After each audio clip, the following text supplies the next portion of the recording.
Hello hello hi hi hi hi అందరికీ good morning.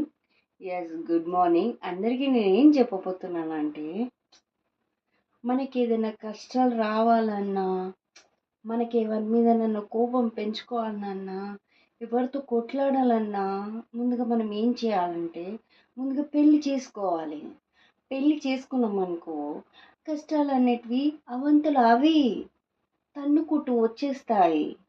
పెళ్లి చేసుకున్నాం అనుకో, చెప్తున్నాను కదా, పెళ్లి చేసుకున్నాం అనుకో పొద్దున్నే లేవాలి. పెళ్లి చేసుకున్నాం అనుకో వాళ్ళకి నచ్చింది వండి పెట్టాలి. పెళ్లి చేసుకున్నాం అనుకో వాళ్ళకి జ్వరం వచ్చిందనుకో, మన పగలైనా రాత్రైనా లేచి వాళ్ళకి కుక్ చేసి వండి పెట్టాలి. పెళ్లి చేసుకున్నాం అనుకో మనకి జ్వరం వచ్చినా ఎవరు పట్టించుకోరు. పెళ్లి చేసుకున్నాం అనుకో ఈడ పని, మనకు ఫీవర్ ఉన్నా ఎంత ఫీవర్ ఉన్నా కానీ మన పని మనమే చేసుకోవాలి.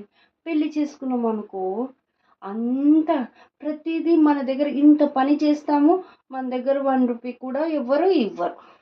పెళ్లి చేసుకున్నాం అనుకో ఇంత ఉంటుంది.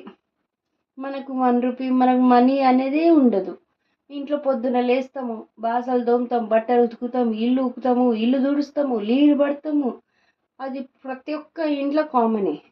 కానీ ఇంట్లో ఉన్న ఆడపిల్లకి మనీ అనేదే లేదు. తను సొంతంగా తను ఏమైనా తీసుకోవాలన్నా వేరేళ్ళకి చేయి చాచి అడగడమే. సొంత మొగుడు దగ్గర కూడా అడిగే అంత దమ్ము లేదు ఆడవాళ్ళకి. తీసుకుంటే ఏమంటారో, పుట్టిల్లికి ఏం పేరు వస్తుందో, ఏం బదలాం వస్తుందో అని ఆలోచించే వాళ్ళే ఉన్నారు. కానీ ఏ హస్బెండ్ కానీ ఏదో 100లో ఒక 5% అక్కడక్కడక్కడ మంచి వాళ్ళు ఉన్నారు. మిగతా వాళ్ళు అందరు మంచిగా ఉన్నట్టు నటిస్తారు. నటించి ముసుగులో ఉన్న వాళ్ళే ఉన్నారు నిజంగా.